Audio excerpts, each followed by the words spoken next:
Hello everyone, കൈയുടെ complex ആയിട്ടുള്ള movement ആണ് ഈ വീഡിയോയിൽ കാണിച്ചിരിക്കുന്നത്. ആ ചുവപ്പ് കളർ കാണിച്ചിരിക്കുന്നതൊക്കെ മസിൽസ് ആണ്. അപ്പോൾ പോയിന്റ് എന്താണെന്ന് വെച്ച് കഴിഞ്ഞാൽ നമ്മുടെ കൈ വളരെ സ്മൂത്ത് ആയിട്ട് വർക്ക് ചെയ്യണമെങ്കിൽ ആ മസിലിനൊക്കെ നല്ല ടോൺ ആവശ്യമായിട്ട് വരും.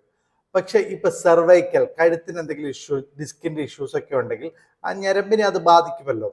അപ്പോൾ നമ്മൾ തുടക്കത്തിൽ മരുന്ന് കഴിച്ചൊക്കെ അത് മാറ്റാൻ ശ്രമിച്ചു കഴിഞ്ഞാൽ, അല്ലെങ്കിൽ അത് കുറേ നാള് നീണ്ടു നിൽക്കുകയാണെങ്കിൽ എന്താ പ്രശ്നം എന്ന് പറഞ്ഞു കഴിഞ്ഞാൽ ഈ മസിലുകൾ ശോഷിക്കാൻ തുടങ്ങും. മസിൽ വേസ്റ്റിംഗ് എന്ന് പറയും. അപ്പോൾ നമ്മുടെ ആ മൂവ്മെന്റുകളെ, അതായത് ആ മസിലിന്റെ ടോണ് നഷ്ടപ്പെടുകയും വേസ്റ്റിംഗ് നടക്കുകയും ചെയ്തു കഴിഞ്ഞാൽ ആ മൂവ്മെന്റുകൾ അത് ബാധിക്കും.